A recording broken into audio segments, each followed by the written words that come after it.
오후 시간 되면 상당히 아침 일찍부터 나오신 성도 여러분들께서는 피곤하시죠? 예. 아무튼 또 하나님께서 우리 사부 예배를 통해서 그리고 성찬식을 통해서 이전에 또 경험하지 못했던 새 힘과 또 은혜를 풍성히 경험하는 시간이 되었으면 좋겠습니다. 이전에는 홍수용품이라 그러죠. 결혼할 때 신부가 장만하는 가정용품들을 주로 홍수용품이라 그랬는데 그 가운데 빼놓을 수 없었던 것이 무엇일 것 같아요? 힌트를 드립니다. 먹고 살아야죠. 뭘까요? 화면을 보실래요? 밥솥이었습니다. 특별히 일본 제품인 코끼리 밥솥이 대세였습니다. 그래서 홍수용품 시집갈 때 꼭 밥솥을 가지고 갔습니다. 근데 요즘은 그렇지가 않아요. 사람들이 특히 젊은이들이 밥을 덜 먹기 때문입니다. 제가 한 통계를 인용을 해볼게요. 1970년, 그러니까 지금부터 50년 이상 되었죠. 그때 우리나라 국민 1인당 연간 쌀 소비량이 136kg이었습니다. 그런데 2021년에는 56kg으로 줄었습니다. 밥을 덜 먹기 때문이고 또 밥 말고도 먹을 것이 많아졌기 때문이죠. 그리고 그때에 비해서 확실히 식사량이 줄어든 것도 사실입니다. 그런데 아무리 시대가 변하고 주의 문화가 교회에 미치는 영향이 여러 가지 모양으로 크다 할지라도 교회에서 포기할 수 없는 것 있습니다. 어떤 일이 있어도 빼앗길 수 없는 것 있습니다. 그것이 바로 하나님께서 예수님의 입술을 통해서 명하신 세례와 성찬이에요. 예수 그리스도의 십자가에서 지키신 살과 흘리신 피를 기념하는 성찬식을 저희들은 오늘 가지게 됩니다. 또 그 살과 피를 상징하는 떡과 잔을 나누는 것, 이것만큼은 어떤 일이 있어도 아무리 세상이 달라져도 바뀌실 수가 없는 겁니다. 오늘 3년 이상 코로나 팬데믹으로 가지지 못했던 성찬식을 다시 갖게 됩니다. 은혜예요. 은혜입니다. 그래서 떡과 잔을 나누기 전 먼저 말씀의 은혜를 나눴으면 좋겠습니다. 본문은 우리가 지금 사부 예배 때마다 이사야서를 묵상하고 또 말씀을 통해서 우리의 삶을 비춰보고 있지 않습니까? 그런데 이사야서에는 아주 독특한 4개의 노래가 나와요. 그걸 흔히 여호와의 종의 노래라 그럽니다. 여호와의 종, 에베드 야호웨, 히브리어로 그렇습니다. 그 가운데 오늘 본문은 마지막 4번째 노래의 일부입니다. 42장에도 49장에도 50장에도 그리고 52장 마지막 부분에서 53장에 걸쳐서 여호와의 종의 노래가 나오는데 마지막 노래 가운데 일부입니다. 내용은 대충 이렇습니다. 하나님께서 한 종을 세워서 하나님의 뜻을 이루신다. 그게 여호와의 종의 노래의 가사, 굳이 가사라는 표현을 쓰면 가사의 핵심 내용입니다. 그런데 이 종이라 에베드라는 이 히브리 단어를 우리가 조금 더 깊이 살펴볼 필요가 있습니다. 종 그러면 우리가 사극 같은 데서 머슴을 떠올리기 쉬워요. 그러니까 장작 패고 우물 깃고 짐승 먹이고 마당 썰고 그래서 마님, 그죠? 대감님 이러면서 그런 종인데 예수님을 이제 우리가 살펴봅니다마는 여호와의 종, 예수님께서 교회 마당 썰러 오셨나? 그죠? 교회 건물 건축하는데 돌 나르려고 오셨을까? 그래서 얘기는 종이라는 말이 머슴이라기보다는 어떤 특별한 사명, 흔히 우리 젊은이들에게는 미션이라 그러잖아요. 특별한 임무를 수행할 요원, 영어로 에이전트로 오신 분, 그런 뜻이에요. 머슴이라기보다는 에이전트, 요원이에요. 그래서 또 다른 그림을 통해서 이 종이라는 표현, 에이전트, 에베드라는 말을 좀 더 풀이를 했으면 좋겠는데, 미국에서 경호원을 시크릿 에이전트라고 그래요. 비밀스러운 요원. 자, 그렇다면 경호원이 밤낮으로 훈련하는 것이 무엇일까요? 언젠가도 제가 한번 설명을 드린 적이 있는 것 같은데요. 그들이 반복해서 훈련하는 것이 무엇일까요? 경호 대상이 되는, 만약 대통령 경호원이라면요, 대통령을 살리기 위해서 자기가 죽는 훈련을 계속하는 거예요. 보통 훈련은요, 위기 가운데 살아남는 것을 훈련해요. 어렵고 힘들지만 돈 많이 버는 법, 이런 거 세미나 하죠. 그런 컨퍼런스를 하죠. 그렇습니다. 뭔가 엉망일 때 길을 찾는 그런 상담, 그런 거 하죠.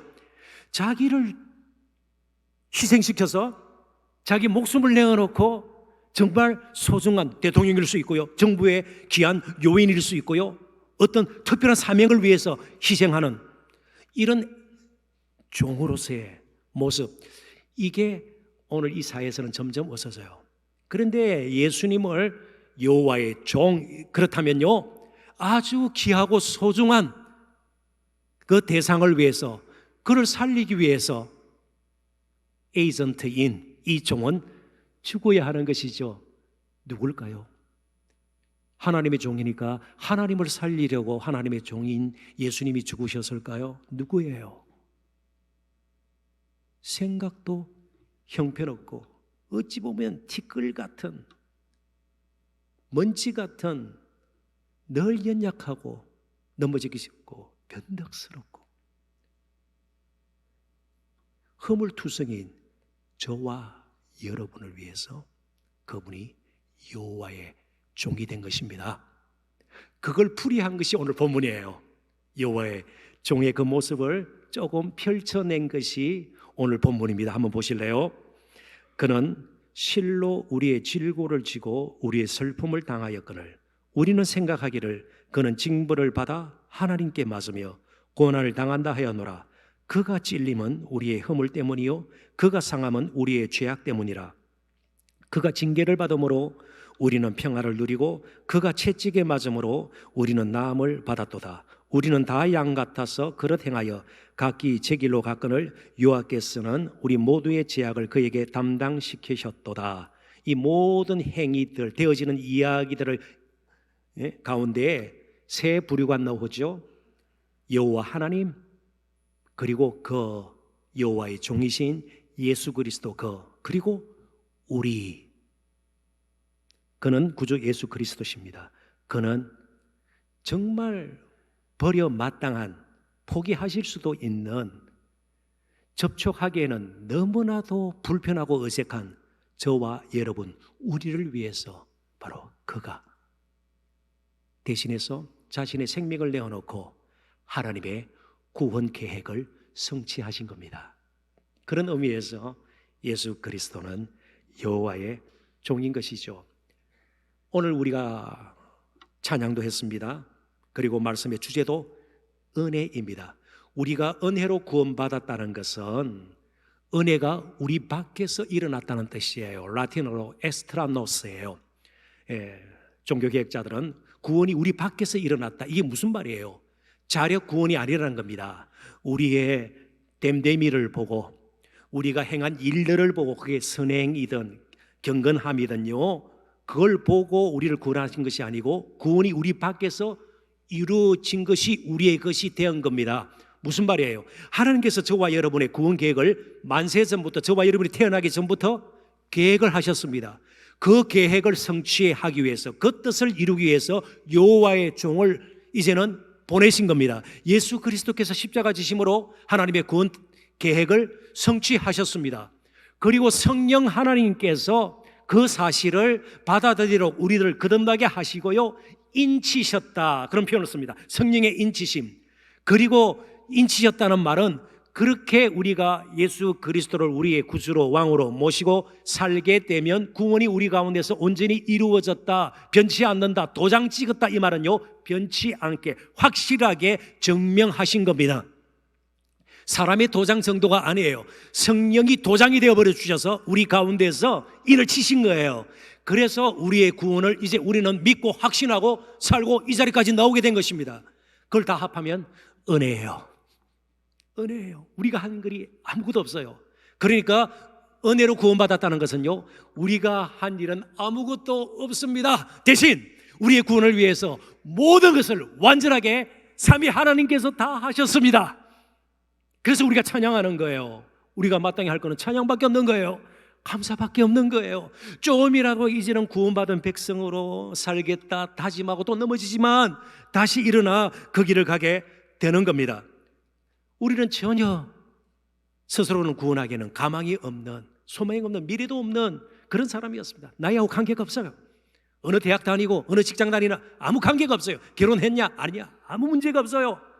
우리에게는 스스로 일어설 수 있는 힘이 없었습니다. 하나님께 나아갈 수 있는 조그만치의 가능성도 없었습니다. 도대체 그런 우리의 모습을 오늘 종의 노래에서는 어떻게 표현하고 있습니까? 우리는 다 뭐 같았어요? 오늘 본문에 우리는 다 반려견 같았어요? 송아지 같았어요? 백곰 같았어요? 양 같았어.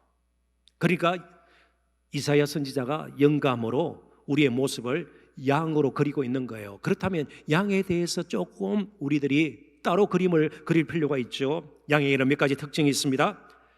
양은 청각에 비해서 시각은 형편없이 나빠요. 시력이 좋지 않습니다. 그래서 가까이 있는 것 조금 분별하고요, 조금만 멀어도 분별하지를 못합니다. 그리고 풀을 먹는 동안은요, 정신이 팔려요.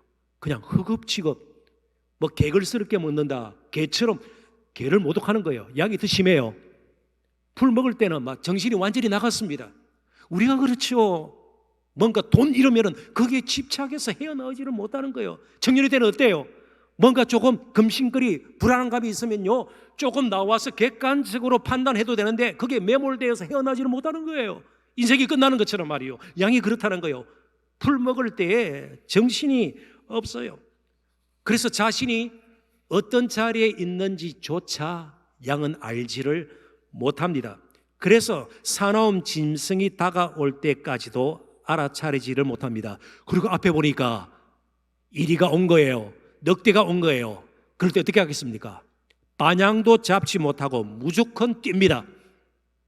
뛰다가 계곡 같은데 떨어져서 죽어요. 그래서 광야에 이스라엘에 가보면, 요즘은 모르겠습니다, 가끔 계곡에 그런 양들의 뼈들이 남아있는 경우들이 있어요. 도망치다가 그냥 스스로 굴러떨어져 죽은 겁니다. 그러지 못하도록 막아서는 동물을 목자들은 사용합니다. 그게 염소예요. 양들은 지 마음대로 다니기 때문에 염소를 두고 염소가 못 가게 합니다. 그리고 멀리 도망치려고 할 때 다니지 못하도록 목자가 너무 거리가 멀 때는요, 사용하는 돌이 물맷돌이에요. 다윗이 가졌던 물맷돌, 던져서 위험을 알리는 겁니다. 알람이의 일종의 알람, 깨우는 돌이에요. 자, 그렇다면 양은 목자가 돌보지 않으면 늘 위험에 처할 수밖에 없는 지극히 연약한 짐승입니다. 그러니까 정말 목자가 필요해요. 양 같아서 이 말은요, 우리는 하나님을 떠나서는, 주님을 떠나서는, 선한 목자 대신 예수 그리스도를 떠나서는 사실은 아무것도 아닌 인생이에요. 대단한 것 같지만 그러지 않다는 겁니다. 매몰되기도 하고요, 한참 달리다가 스스로 굴러 떨어지기도 하고요. 그러니까 우리가 오늘 성찬식을 가지면서 주님 없이는 내가 살 수 없습니다, 그런 겸손한 고백이 다시금 나올 수 있어야 합니다. 그러니까 우리가 잔을 받기 전에, 떡과 잔을 받기 전에 먼저 예수님께서 고난의 잔을 받으셨다는 것을 기억해야 합니다. 우리에게는 은혜지만 하늘 아버지에게는 아픔이었음을 또한 기억해야 합니다. 정말 하나님 은혜 없이는 살 수가 없습니다. 그래서 우리는 대조되는 그림을 보게 됩니다. 가장 하나님의 사랑받던 인류 최초의 시조인 아담 하와와 그리고 오늘 성찬식에 참여하는 저와 여러분, 한번 대조를 해보십시다. 아담 하와는 뱀, 사탄의 유혹에 넘어가서 하나님께서 먹지 말라고 금하신 선악을 알게 하는 나무의 가시를 스스로 따먹게 됩니다. 그게 따먹다. 히브리어 문자적으로는요, 영어로 제가 번역을 합니다. took and ate it. 따서 먹었어요. 누구의 손으로요? 자신의 손으로요. 처음 하와가 took and ate it and gave him. 그리고 그에게 주었습니다. 그리고 took and ate it. 또 먹었어요. 자신의 속으로 따고 먹고, 이게 아담 하와의 모습이고 온 세상 사람들의 모습입니다. 스스로 그 손으로 따고 옆에 주고 먹고, 때로는 쌓기도 하고요, 숨기기도 하고요. took and ate it. 그런데 제자들을 통해서 보여주신 만찬, 오늘 우리가 함께할 떡과 잔은요, 주님의 손에서부터 출발이 돼요. 주님께서 베푸시는 그들에게 줌에 제자들이 떡을 받아 먹고, 역시 문자적으로 take and eat it. 누구의 손으로부터 출발해요? 주님의 손으로부터 주는 걸 받아서 먹는 겁니다. 스스로 자신의 손으로 사는 인생이 있는가 하면 주님께서 주시는 것을 받아서 사는 인생이 있어요. 어느 게 안전할까요? 어느 삶이 더 풍성할까요? 자, 그런데 아담 하와, 선악을 알게 하는 나무 과실 따먹지 말라는 것 먹고 그들에게 온 것이 무엇입니까? 풍성함이에요. 기쁨이에요. 더 넘치는 사랑이에요. 마음의 평강이에요. 아니요, 공포와 두려움과 수치, 그리고 마지막은 죽음이었습니다. 주님께서 주시는 것을 받아서 먹고 하루하루 주님의 은혜로 사는 인생은요, 그게 생명이 있고 기쁨이 있고 평강이 있고 넘치는 사랑을 경험하게 되는 겁니다. 우리 청년 여러분들도 앞으로 어떤 생활 방식을 취할지, 내 스스로의 손에서 따먹고 사는 인생, 때로는 그 손으로 다른 사람의 것을 빼앗아서 사는 수도 있는 거예요. 그게 꼭 강도질이나 도둑질만을 의미하는 것은 아닙니다. 다른 사람에게 돌아갈 몫이 나에게 왔는가 점검해 보아야죠. 그렇습니다. 때로는 잘못된 것이 나에게 있으면 이거 잘못 왔다, 오히려 회개해야 되는 것이죠. 무조건 물질적으로 많은 것, 이게 복이 아닐 수도 있는 거예요. 그러니까 내 손으로 따서 먹고 사는 인생이 될 것인가, 주님께서 주신 그 손으로 은혜인가, 나의 노력, 의지, 나의 손인가 늘 기억을 해야 합니다. 조금 더 나가 보죠. 우리는 성찬을 통해서 우리 자신이 하나님의 가족이 된 것을 다시 경험하게 됩니다. 함께 먹는 거예요. 함께. 집에서 혼자 떡과 잔을, 이게 아니에요. 공동체예요. 우리가 하나님의 가장 좋은 편으로 식구가 된 거예요. 하나님의 가족입니다. 어떻게 가족이 되었습니까? 어떻게 가족이 되었나요? 예수 그리스도의 찢어진 몸으로 말미암아 시작되었습니다. 그래서 교회에, 그리스도의 몸된 교회의 가장 세상의 어떤 다른 모임과의 구별되는 점이 찢어짐이에요.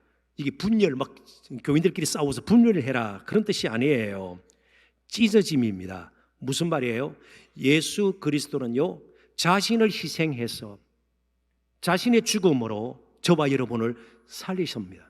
그럼 교회는요, 늘 죽는 공동체예요. 찢어지는 공동체예요. 그러면서 교회의 모든 것들이 흘러나와 세상을 살리고 이웃을 살리고, 그리고 힘들어하고 반향 없이 사는 그런 영혼들을 살리는 일을 계속하게 되는 겁니다.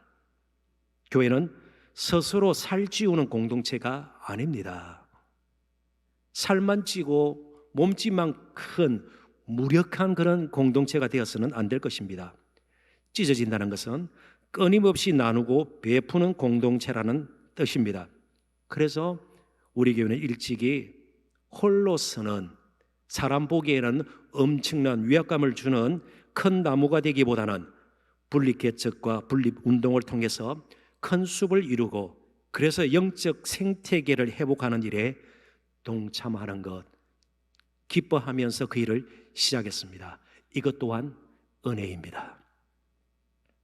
교회는 찢어지는 공동체입니다. 항상 출발은 예수님의 찢어진 몸입니다. 우리가 각자 가진 성격이나 이념이나 철학이나 사상이나 인종이나 나이나 직업이나 지위나 학벌이나 외모나 재산이나 언어, 비전 그리고 삶의 배경은 다 다르지만 우리는 예수 그리스도의 십자가의 사랑으로 한 몸이 되었고 한 몸으로 우리끼리만의 공동체로 끝나는 것이 아니고 찢어지는 공동체로 우리는 계속 이제 나아가야 할 것입니다. 7절을 고린도전서 10장 16절 17절을 보겠습니다. 우리가 축복하는 바 축복의 자는 그리스도의 피에 참여함이 아니며 우리가 떼는 떡은 그리스도의 몸에 참여함이 아니냐. 떡이 하나요 우리가 한 몸이니 이는 우리가 다 한 떡에 참여함이라. 우리는 한 형제 자매가 된 것입니다. 한 가족이 된 것입니다. 그런데 이 종의 자신을 드리는 모습, 그 모습이 무엇인가를 마음에 새기고 이제 성찬식을 진행할까 합니다. 7절 봐주시기를 바랍니다.